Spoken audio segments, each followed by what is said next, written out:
toujours dans cet hommage rendu au prophète alayhi salatu wassalam, et avec une autre image de sa conduite, de sa morale imminente et sublime.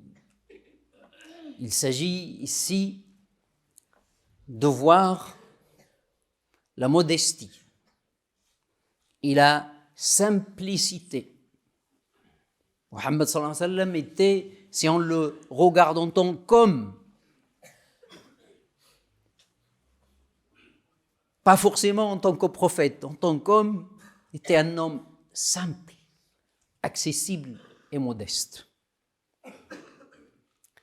Avec cette grande personnalité complète et parfaite,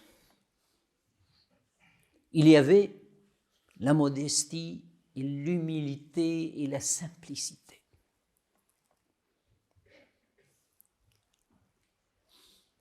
Cette modestie dissipe tout ce que le pouvoir, la royauté, la puissance, parce que le prophète alayhi salatu wassalam était considéré comme de l'extérieur, comme un roi, et comme quelqu'un qui était puissant puisque son armée est arrivée aux frontières de l'Irak. Et les gens de l'extérieur le considéraient comme le nouveau roi de l'Arabie. Mais cette modestie dissipe tous les apparences, tous les codes que les gens ont associés au pouvoir, à la royauté, etc.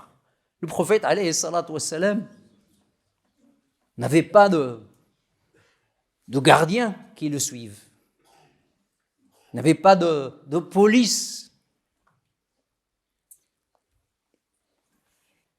Il était simple dans ses paroles et dans ses actes, et avec tout le monde, avec les proches, avec les maîtres, les nobles, les serviteurs, avec tout le monde.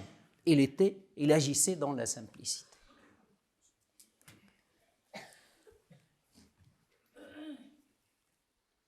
Un des compagnons du prophète alayhi salatu wassalam, qui s'appelait Adi ibn Hatim, qui était un noble, parce qu'il était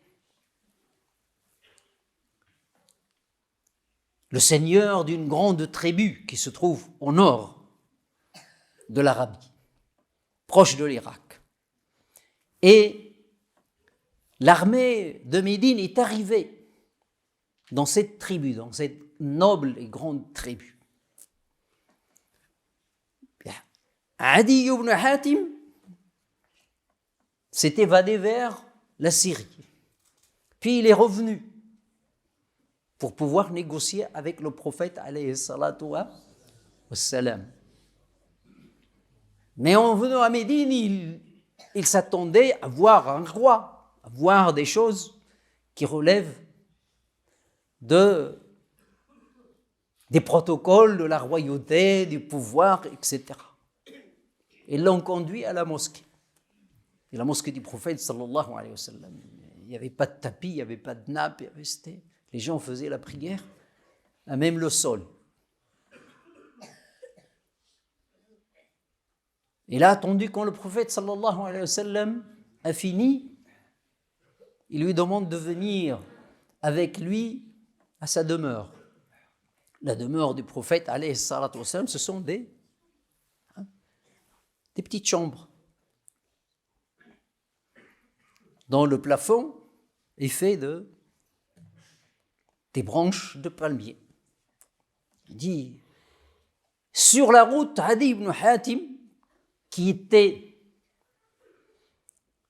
de religion, une religion qui était une religion syncrétique entre les sabéites et les chrétiens, la chrétienté et le sabéisme, Rakoussi, un mélange. Il dit, mais sur la route, il y a une dame, une vieille dame amaigrie qui l'intercepte. il se tient à sa disposition. Il lui posait des questions. Et le prophète sallallahu alayhi wa sallam lui donnait le temps pour répondre à ces questions. Il est resté jusqu'à ce que la dame a fini. Et puis on a repris. Adi ibn Hatim dit, c'est pas un roi celui-là. Rentrant à la demeure du prophète sallallahu alayhi wa sallam, le prophète lui jeta un oreiller en cuir où il y a du chanvre. Et Adi ibn Hatim lui dit, non, mais c'est toi qui dois s'asseoir. Il lui dit, non, allez, assis-toi sur ça. Et le prophète s'assoit par terre. Puis bon, je ne vais pas raconter tout le hadith, mais ce qui m'intéresse, c'est juste ces choses-là qui ont intrigué Adi ibn Hatim avant qu'il soit musulman. C'est en ce moment qu'il va devenir musulman, qu'il va embrasser l'islam. Il voit la modestie, la simplicité du prophète, alayhi salatu wa salam, avec une grande allure, une prestance du prophète, alayhi salatu wa salam. Les gens croient que la royauté, le pouvoir doit être toujours accompagné de certains protocoles pour susciter l'obéissance, le respect des autres. Le prophète n'avait pas besoin de tout cela. Un des compagnons du prophète, alayhi salatu wassalam, et fils de compagnon qui s'appelait Qais ibn Sa'd, nous raconte une histoire qui dit que j'étais avec mon père. Sa'd, c'est le grand chef de Médine. Sa'd ibn Mu'adh. Et le prophète sallallahu alayhi wa sallam frappa à la porte. Il dit assalamu alaykum. Il dit mon père Sa'd. Il dit wa alaykum salam, mais à voix basse. Le prophète ne l'entendait pas. Puis le prophète répète assalamu alaykum. Et Sa'd dit wa alaykum salam. Et Qais était un peu perplexe. Il dit pourquoi tu dis ça? Il lui dit laisse-le pour qu'il ne salue plusieurs fois, parce que le salut c'est un doua. Salamu alaykum. La paix de Dieu soit sur vous. Il dit j'aime bien que le prophète sallallahu alayhi wa sallam le répète. Puis le prophète sallallahu alayhi wa sallam, après la deuxième, il a rebroussé chemin. Et puis Sa'd sort et le rattrape et lui dit messager d'Allah, j'entendais ton salut, ton salamu alaykum, mais je répondais à voix basse parce que je préférais que tu me saluais ou saluais toute ma famille plusieurs fois. Et il retourna avec lui. Il le rattrape, mais il retourne à la maison. Il lui donne un peu à manger, il lui donne un habit. Et puis, le prophète sallallahu alayhi wa sallam, quand il a fini sa visite, Sa'd lui dit à Qais, donne-lui un âne pour qu'il retourne chez lui. Il lui dit, accompagne le prophète. Le prophète lui dit, Qais, tu montes? Il lui dit, Qais, non, c'est pour toi tu montes. Il dit, si tu montes pas, reste chez toi. Il dit, Qais, je suis resté, je ne suis pas allé avec le prophète, alayhi salatu wassalam. La modestie. Celui qui est considéré comme le roi, qui a le pouvoir dans l'Arabie, rend visite à ses compagnons à pied, en marchant à pied, et retourne sur un âne. Pas de protocole. La grandeur de la personne n'a pas besoin de protocole, n'a pas besoin de ces codes de pouvoir, les codes de la richesse, les codes du pouvoir qu'on a créés. Mais cela n'a pas diminué la révérence et la prestance qu'il suscitait auprès de ses compagnons. Les gens croient que l'obéissance vient avec une expression des pouvoirs, à travers la manière de s'habiller, la manière de parler, à travers les montures ou les véhicules qu'on utilise, etc., etc. Et il faut un palais, il ne faut pas habiter. Et cela, personne ne peut dire que l'allégeance qu'avaient les compagnons du prophète alayhi salatu wassalam à Muhammad alayhi salatu wassalam était inégalable. Il n'était pas moins.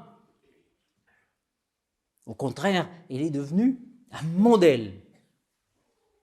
Leur obéissance était sans limite. Et je finis avec une dernière histoire qui souligne sa modestie et sa facilité et son accessibilité. Jabir ibn Abdillah dit que j'ai eu un litige avec un voisin juif. Ce juif qui était un ami de Jabir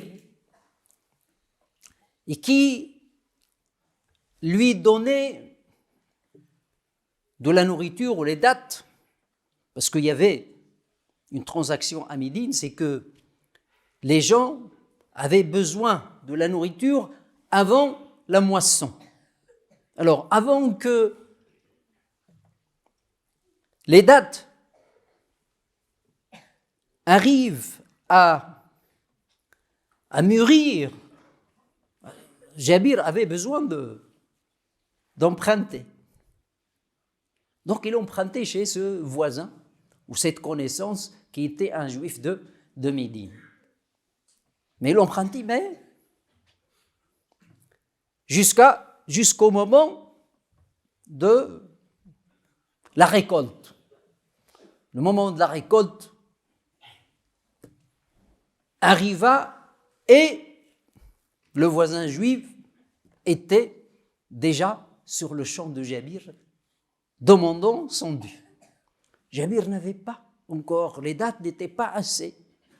Donc, il demanda au prophète sallallahu alayhi wa sallam. Et le prophète demande aux autres compagnons de venir avec lui pour parler au voisin juif pour qu'il lui laisse un peu de temps. Mais cette personne ne voulait rien savoir. Il disait non, Aboul Qasim. Aboul Qasim, c'est le prophète alayhi salatu wa sallam. Il dit non, je veux mon dû maintenant. Le rendez-vous, c'est où? Maintenant, c'est maintenant. Puis le prophète, lorsqu'il a vu cette situation, il a fait un tour dans le champ de palmiers. Et puis il est venu et il demande à Jabir, il lui dit, où il est ton abri? C'est-à-dire l'abri qu'on fait sur les champs. Quelques bois, etc., avec quelques branches de palmier. Il lui dit, mets-moi quelque chose par terre pour que je puisse dormir. Bon, il dorma quelques instants. La sieste. Il se réveilla et Jabir dit que je lui ai donné une petite poignée de dattes, il l'a mangé, puis il est allé négocier avec le juif une autre fois. Et le juif n'a pas changé d'avis. Et là, il dit à Jabir, vas-y, récolte ce qu'il y a et donne à cette personne ce qui lui revient. Et Jabir dit, j'ai récolté, j'ai remboursé et il est resté un excédent grâce à la bénédiction du prophète alayhi salatu wassalam. Mais ce qui nous intéresse ici, regardez comment le prophète sallallahu alayhi wa sallam, le chef de Médine, parle à un citoyen lambda sans rien lui imposer, avec modestie. Il lui dit, voilà, si tu peux lui laisser un peu de temps, laisse-le, parce qu'il n'y a pas assez de dates. L'autre dit non, c'est son droit. Et regardez comment il fait la sieste dans un endroit tout simple, où il n'y a pas de confort.